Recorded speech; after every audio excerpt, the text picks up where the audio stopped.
Have you ever been to Zwongoland and seen the rivers that flow uphill?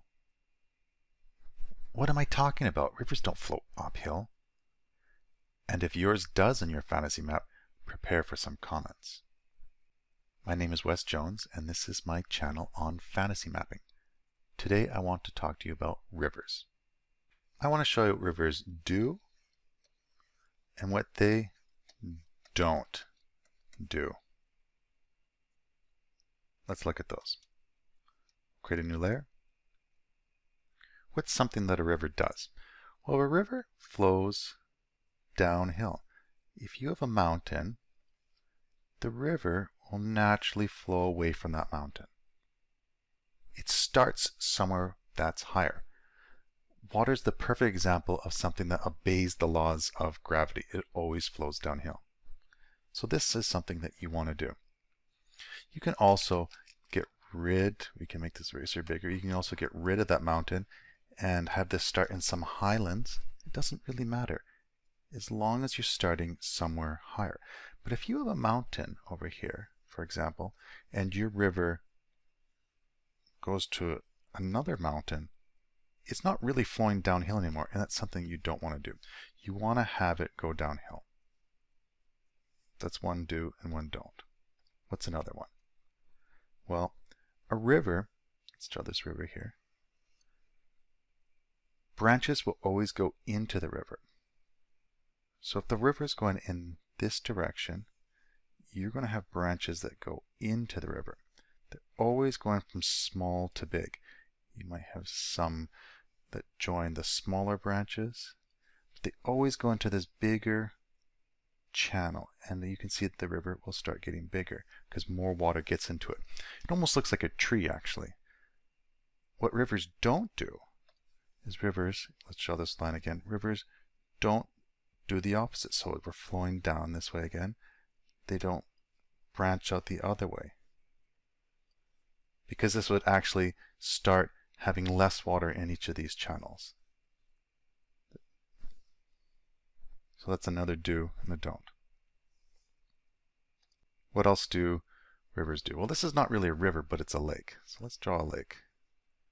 Lakes usually have one river that goes into it and one that comes out of it.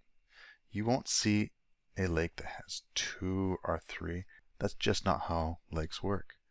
Lakes are really, in a lot of ways, they're really, in most cases, a river that's come across a really flat area and it's spread out and it's slowed down to create a lake, or there's some kind of dam that's created it, or maybe a narrowing, there's some mountain channels it goes through, something that's caused that river to become a lake.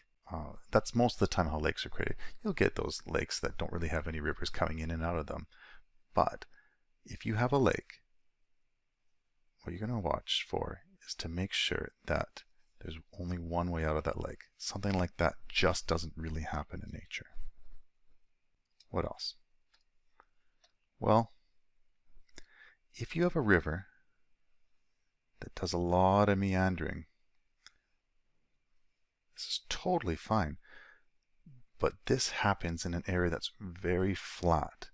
If the ground is very solid, typically this doesn't happen with the rivers. Typically, if it's a solid ground with a lot of big rocks in it, you get something that flows like that more so.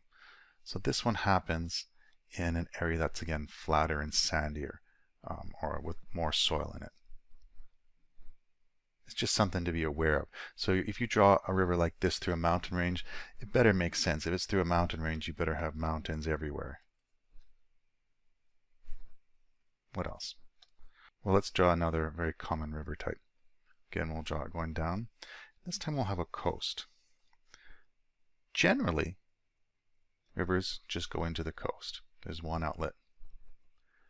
But occasionally, and this is a very common thing, but in the spectrum of how many rivers are in the world, it's actually not that common.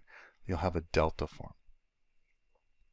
And this is where the river tries to find different exits to that big body of water.